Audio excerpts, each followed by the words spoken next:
Boa tarde a todos. Boa tarde a todos, eu penso que me conseguem ouvir.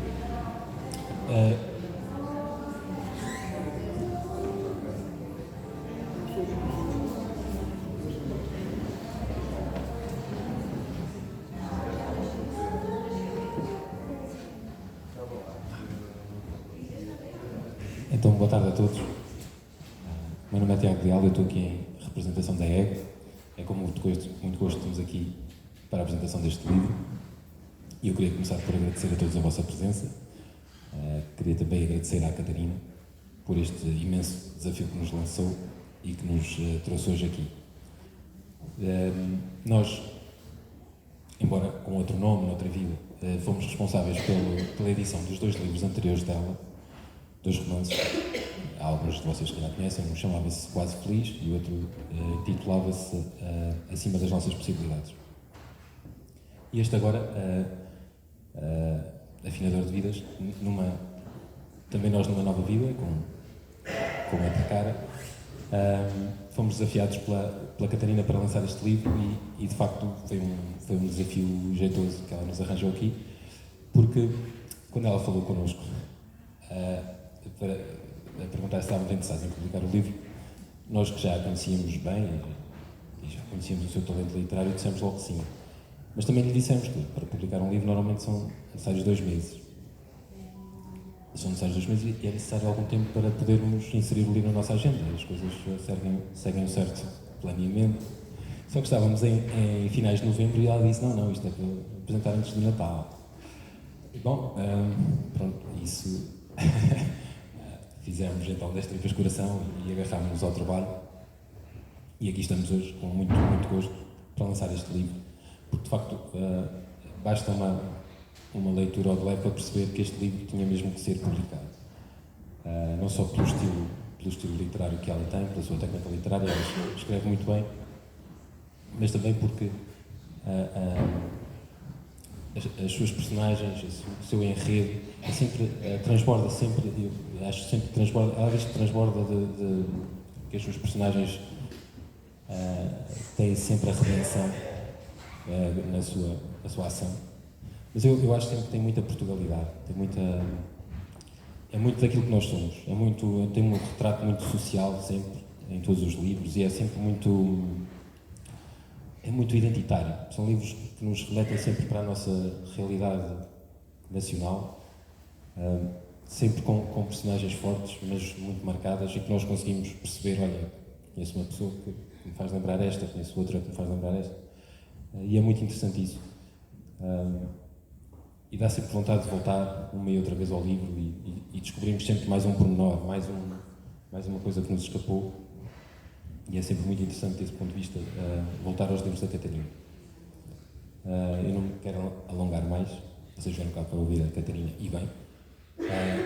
Mas, antes disso, vou passar a palavra ao engenheiro Mário Campolaro, que falará muito melhor daquilo. Muito obrigado.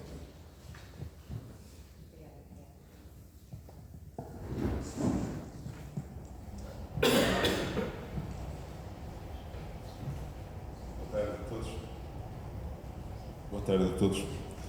Catarina, muito obrigado pelo convite. Se tenho uma novidade para vos dar. Eu venho de facto apresentar um livro que não li. É verdade. Por isso, pergunto-me, que direi? Ou como diria um personagem que a Catarina e eu encontramos pelo mundo, daqueles que inspiraria escritores, porque a sua mente tinha tanto de conhecimento como o seu cabelo tinha de óleo, que não quero dizer. E sim, a fonte de inspiração dos escritores são as múltiplas vidas onde a vida os levou. E é por isso que a Filipa, que também acaba por escrever nesta história um livro que se chama Anatomia dos Afetos, vem dizer: não imaginam prazer maior do que viver, na minha vida, várias vidas, do que dar destino a personagens. É que todos os livros contam a história que o autor quer. Aliás, a Filipa, a escritora desta história, ou não será ela, confessa: porque sou das que acredito que os escritores escrevem sempre a mesma história. Por isso, para mim, como para esta escritora, um livro a mim chegava-me. E li. Li o primeiro livro da Catarina. E gostei. Chegou-me. Ou pelo menos não li outro até chegarmos aqui.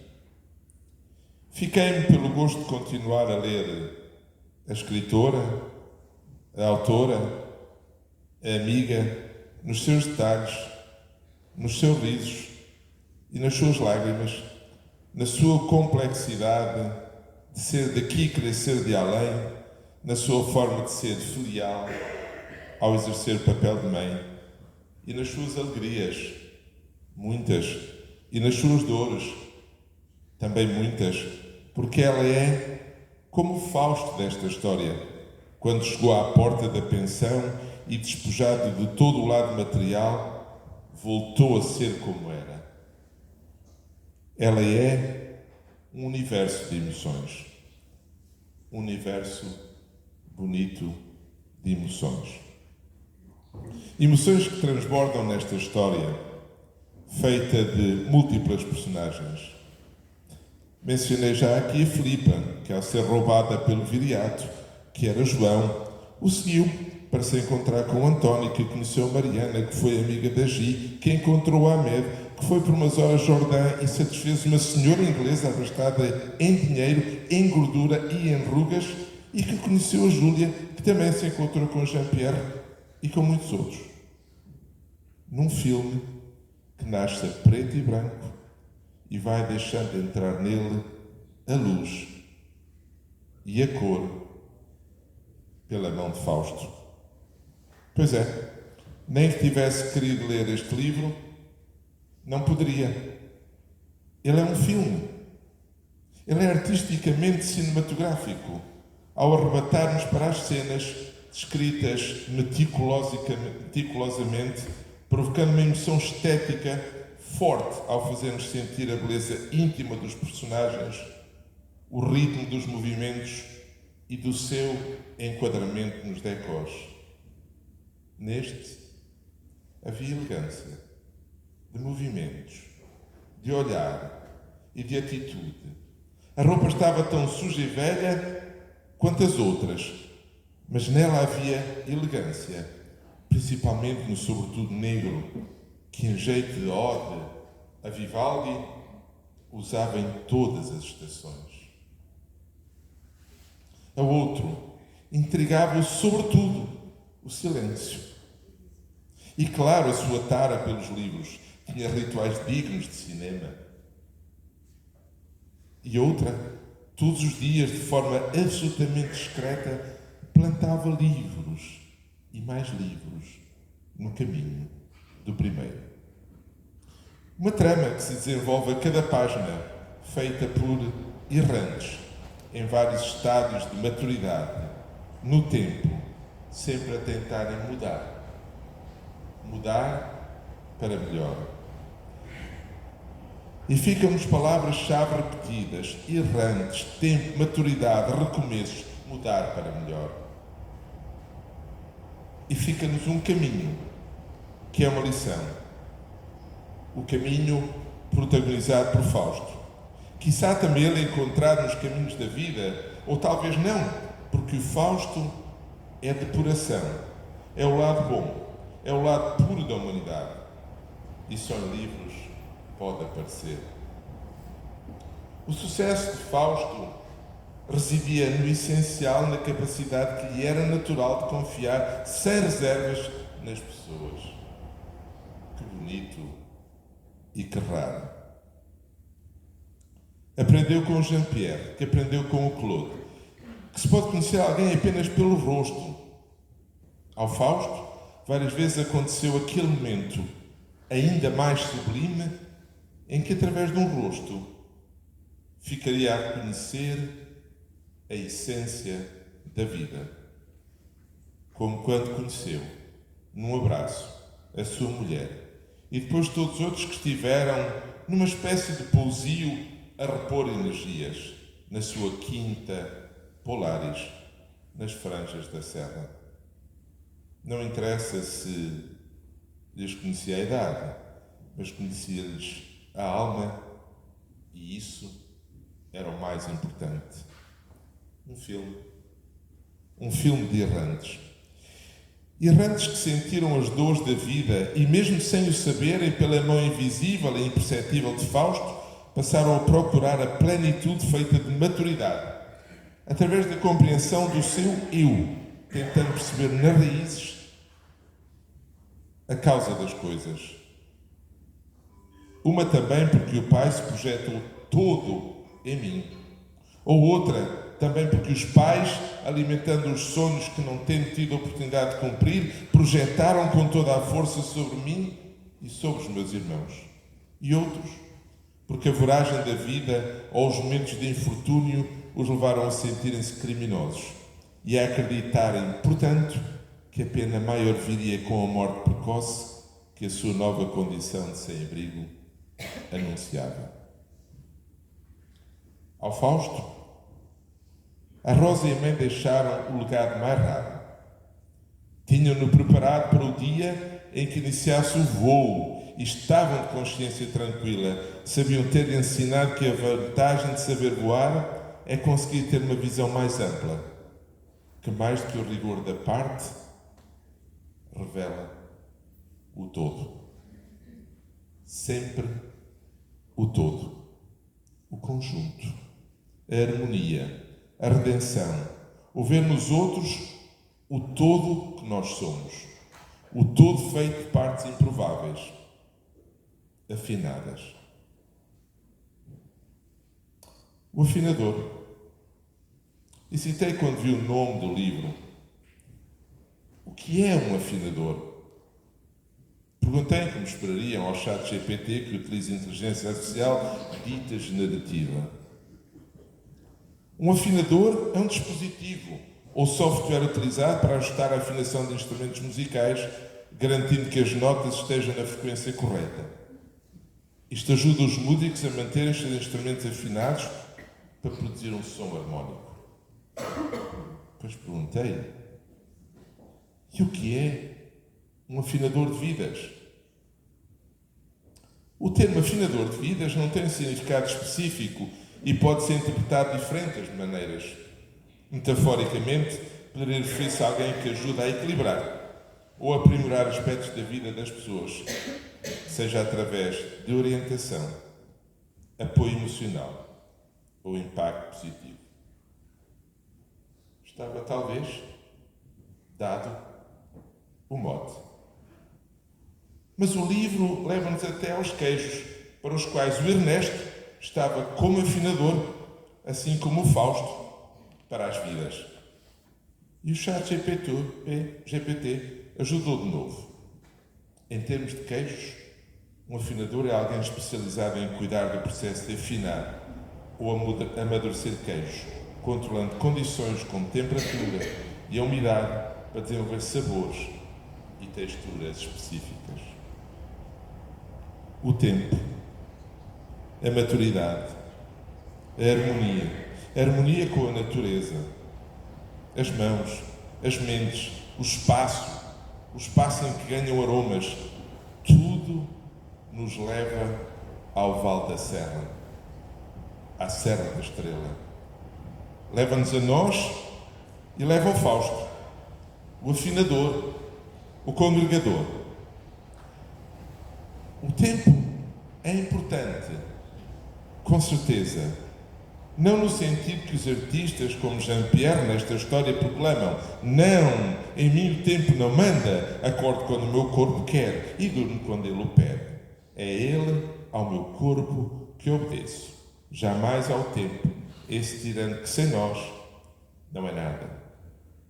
Com os queijos, o tempo condiciona, porque precisamos de tempo para maturar o queijo e a vida.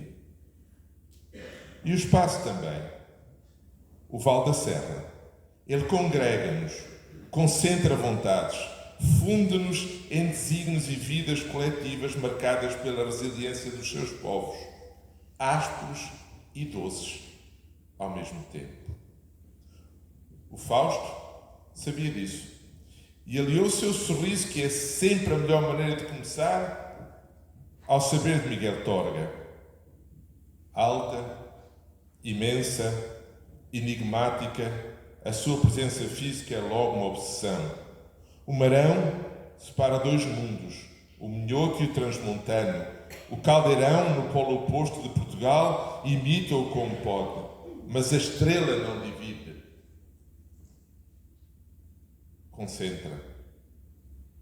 Concentra saberes, vontades. Concentra, neste caso, o amor. O amor de pais e filhos, e irmãos e amigos e desavindos, e sara por fim feridas por um bem maior. Congrega. Comecei então a tentar ler o livro. Ler? Mas o viriato, que era João, e que, tendo sido corretor, também tinha sido casado com uma professora de literatura, ensinou-me que não se tendo lido, por falta de tempo, os livros que a mulher insistia que lêssemos, então estar-nos-ia comê-los. No sentido simbólico, e também no caso dele, literal. Que fôssemos devoradores de livros, que se lesse Fernando Pessoa, Goethe, Dostoiévski ou Nietzsche, e também Camões. Devemos comê-los para os guardar dentro de nós. E eis aqui mais uma razão pela qual vos disse que não tinha lido este livro que vos apresento. Porque se não é um filme e ainda assim nos fica como um livro, é para comer. Aliás, a Natália já nos dizia, em A Mosca Iluminada, em 1972, sou uma imprudência à mesa posta, de um verso onde o possa escrever: ossos subalimentados do sonho, a poesia é para comer. E eu acrescentarei que a prosa da Catarina, qual poema delicioso, é também para comer. E da mesma maneira que Fausto deve a excepcionalidade do seu caráter ao amor destemperado de uma mãe, que por ele abdicou de ser neta, filha, amiga e mulher, consagrando-se na sua totalidade, assim também a Catarina e os eus, todos que estamos aqui, celebremos na excepcionalidade do Fausto o afinador de vidas, as vidas afinadas que temos e o prazer de vermos, pelo talento e pela escrita da Catarina, a importância de sermos tudo em todos, em qualquer momento, sem nunca deixarmos os valores da solidariedade e do humanismo serem vencidos. Obrigado. Tenho dito.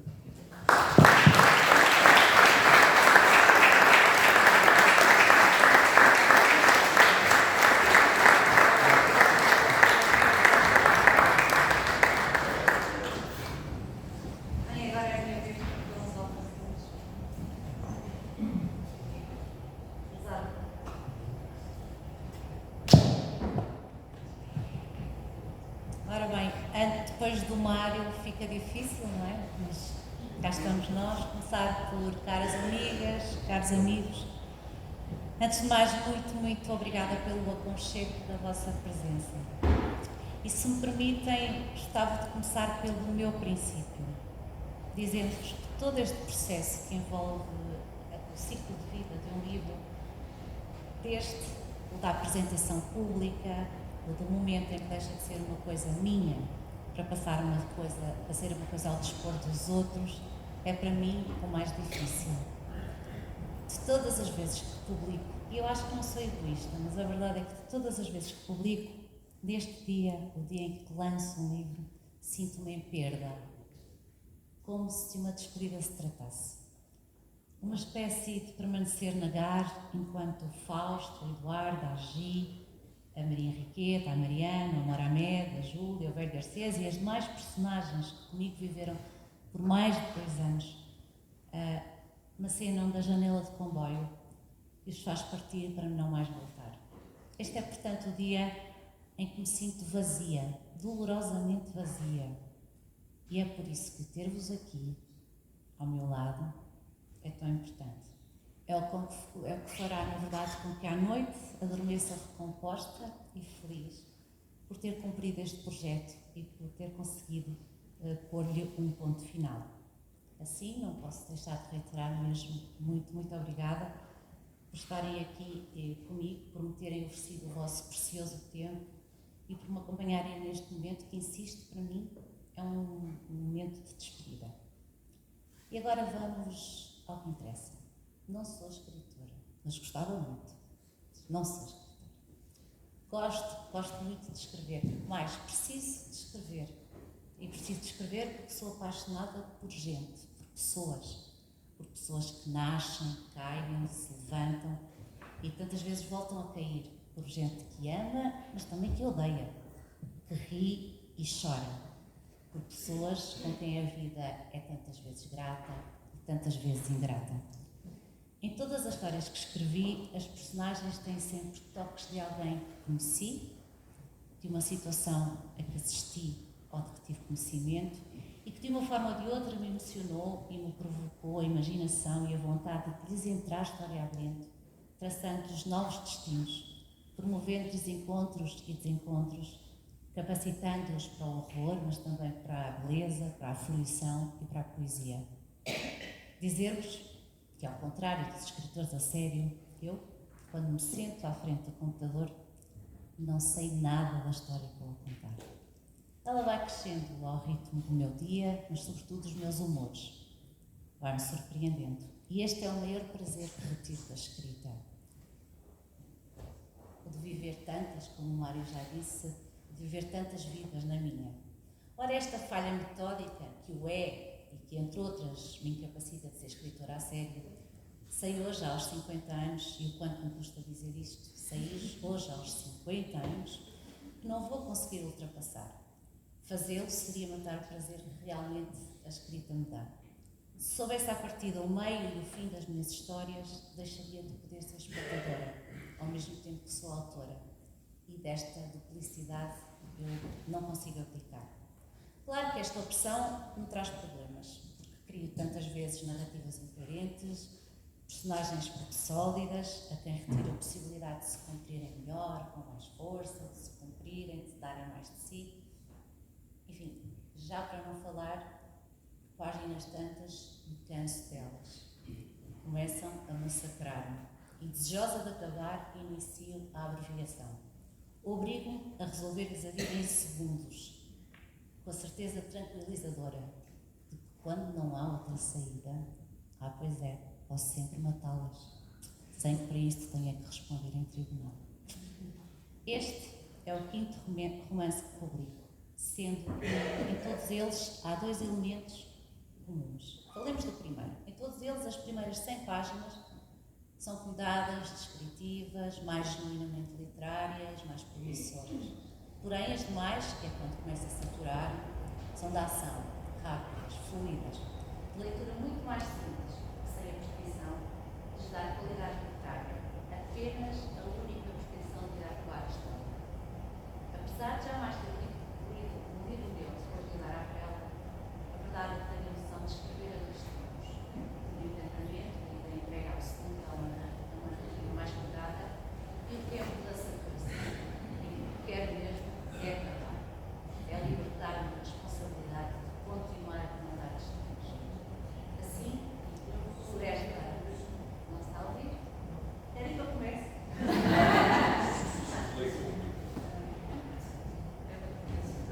Assim? Não. Não?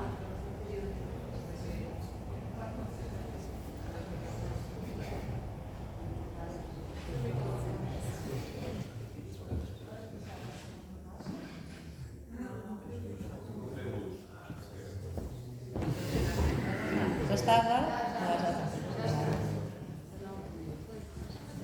Obrigada. Bom, estava eu a dizer que apesar de jamais ter lido um livro depois dele ter sido publicado, a verdade é que tenho a noção de escrever a 2 tempos. O tempo de encantamento e da entrega absoluta a uma narrativa mais cuidada e o tempo da saturação, em que o que quero mesmo é acabar, é libertar-me da responsabilidade de continuar a comandar destinos. Assim, peço-vos desculpa por quem vier a ler-me não ser capaz de fazer mais. É mesmo assim, não consigo fazer mais. O segundo denominador comum, e para mim o mais importante, é o facto dos 5 romances que publiquei, na verdade, contarem quase sempre a mesma história. E a minha história é uma história de recomeços, das novas oportunidades, da capacidade de transformar quedas em superações. É nisto que verdadeiramente acredito. Esta é verdadeiramente a minha fé, a que tento diariamente processar na minha vida.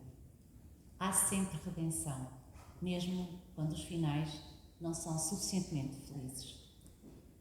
Dizer-vos também que de todos os livros, O Afinador de Vidas foi o que mais me custou escrever. Começou por um desafio lançado por um amigo, daqueles que habitam para sempre o lado esquerdo do meu peito. No início, resisti.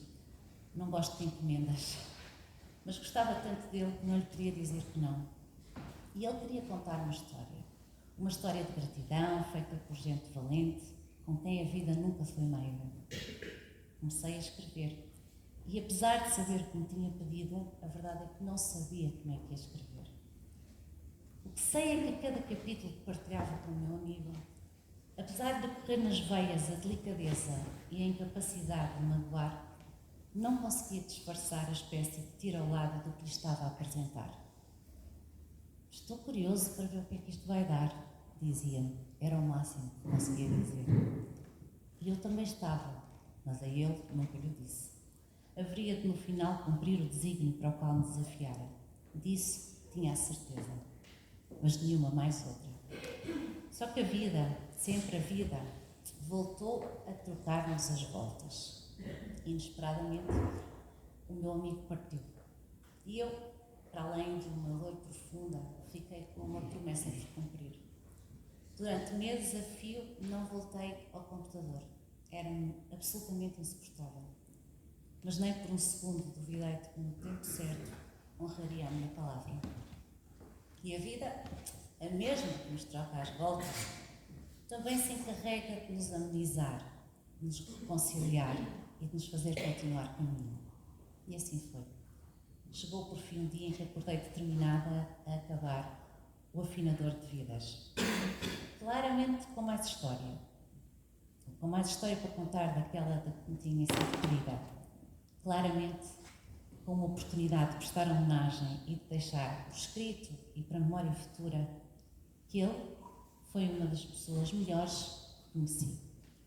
O ponto final do Afinador de Vidas não por acaso foi posto no dia 25 de abril deste ano. estourada. Depois de 3 dias fechada num hotel daqueles bem fracos para eu me sentir aquela jornalista francesa em decrépito, fui para um hotel, tive 3 dias fechada, quase não dormi, e depois desses 3 dias fechada, fui visitá-lo pela primeira vez à sua nova morada e atirei-lhe um cravo. E ali, perante a morte, senti uma felicidade imensa. Aquele era o momento em que a dor da perda dava lugar ao privilégio de com ele me ter cruzado. E eu, que de perdas já vou perceber alguma coisa, sei o quanto esta transição nos traz paz. Ali, naquele lugar de descanso eterno, naquele 25 de Abril, deu-se uma serena revolução na minha vida. Com a promessa cumprida, o cravo de Abril devolveu uma serenidade precanciada. Não vos vou dizer nada sobre o afinador de livros, até porque estragava o negócio a Tiago e a mim também. Apenas e só que há pessoas que fazem verdadeiramente a diferença na vida de outras pessoas, que lhes melhoram os dias, que lhes renovam a esperança, e é assim, com pessoas como estas, que o mundo se vai mudando, nos pequenos gestos, na atenção que damos aos outros, no esforço constante de vestirmos as suas roupas, tantas vezes mais ásperas e desgastadas, sobretudo as de quem está frágil e vulnerável, e exercitarmos dentro da complexidade do nosso dia-a-dia onde e a quem podemos acrescentar. Esta é, pois, uma homenagem a um homem genuinamente bom, que apesar de partir prematuramente, se cumpriu, deixou pegada e da boa. É uma homenagem a um construtor de pontes, a um apaziguador de conflitos, um homem empático, agregador e inspirador. Um homem que não deixava cair a utopia e que conseguia fazer-nos acreditar que um mundo melhor era todos os dias possível. Por fim, e apesar de eu não ter conseguido verter minimamente para o papel, era um homem extremamente divertido e sagaz. Por tudo isto, onde quer que estejas, muito obrigada. Bom, mas esta também é uma história, e como o Mário disse, de errantes como todos nós, que aqui e ali, na minha vida, fui encontrando, e aos quais quis dar alguma dignidade, nem que fosse através das palavras que preenchem uma folha branca. Reitero, trata-se de ficção pura e dura, mas lembro também que toda a ficção é inspirada na realidade. E esta história, apesar das inusitadas circunstâncias a terem tornado mais difícil de escrever, é, como não podia deixar de ser, uma história de esperança, assinada por quem acredita que realmente há sempre redenção. Por último, mas não menos importante, é tempo agora de regressar aos agradecimentos. Agradecer ao meu editor, ao Tiago, que me diz sempre que sim, com estes, aqui, mesmo que seja há 15 dias de... Eu ainda ontem estava a perguntar se ele já tinha os livros, portanto, isto hoje ele disse, como fazer uma apresentação sem livros? Devemos fazer qualquer coisa, na verdade. Mas pronto. Agradecer também ao Mário, que disse de imediato presente, apesar de ter uma agenda de 48 horas num dia sempre, mas que me disse logo que sim.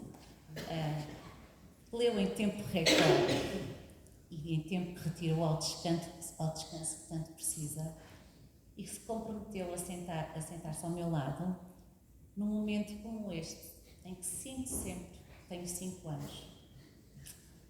O Mário é muito mais do que um amigo. É uma espécie de meu pai, e eu sei que é muito mais novo que ser meu pai, mas é uma espécie de meu pai que, entre muitas outras coisas, paga há mais de 30 anos as multas que lhe deixo, sempre que uso o seu carro em Bruxelas. Obrigada, Mário. Obrigada também, meu querido Mário, por me fazer sentir a filha do seu primeiro casamento, aquele com a marroquina. Verdade? Se me permitem, até porque ela nunca se importou, não está cá por razões pessoais, gostava de estender este agradecimento à Modesta, que é a mulher do Mário, que não está sentada nesta mesa, nem está nesta sala, mas está sempre de pé na minha vida, disponível para me dar a mão, que ocupa tantas vezes o vazio infinito deixado pela partida da minha mãe. A Modesta, acreditem, é também ela uma discreta, mas comprometidíssima afinadora de vidas. Agradecer à minha família, que me ama por inteiro e que me atura, mesmo quando estou de maus humores. E vou assumir, é só convosco que eu tenho maus humores. E que apesar de não ler, reitero, que apesar de não ler, me perdoa o tempo que lhes retiro para me dedicar a estas coisas, porque sabe como são absolutamente essenciais. Manel, João, Pedro, JP, Tati, Tia Vi, que também cá não está, nem Tia Joaninha, que também cá não está, mas depois aí a Sinita também, o meu primo Pedro Cura, que toda a gente diz que não somos primos, mas somos, e aos demais que aqui não podem estar, dizer-vos que são vocês quem me dá a oportunidade de vivenciar o lado solar, mas também o lado lunar do amor, mostrando-me a cada dia que, apesar de tudo, nada há de mais poderoso e avassalador. De sangue na minha família sobramos poucos, mas sabemos todos o que o poeta José Gomes Ferreira disse de forma simples, mas magistral: os mortos, os nossos mortos, caminham ao nosso lado. E é agora a vez de me dirigir à minha mãe, para lhe dizer que continuo a escrever, por lhe agradecer o ela obrigar-me a fazer e por dizer que acredito que sim, o meu dia vai chegar.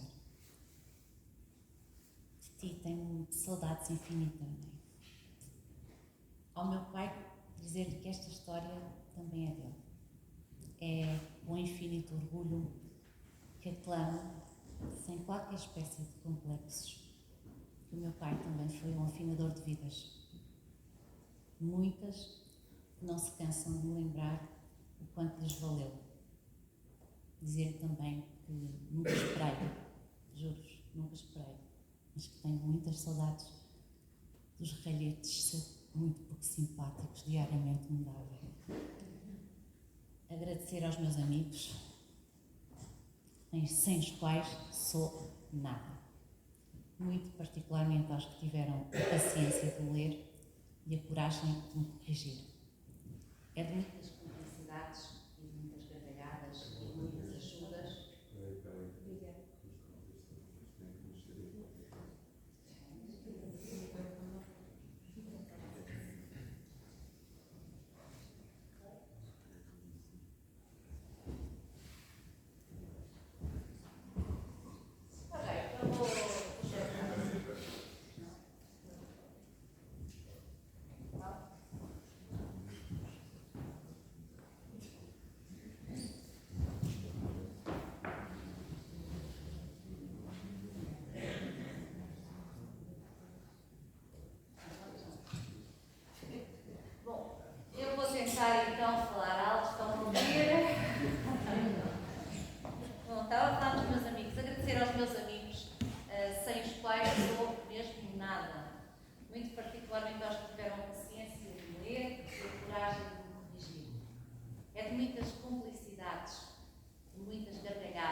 crianças.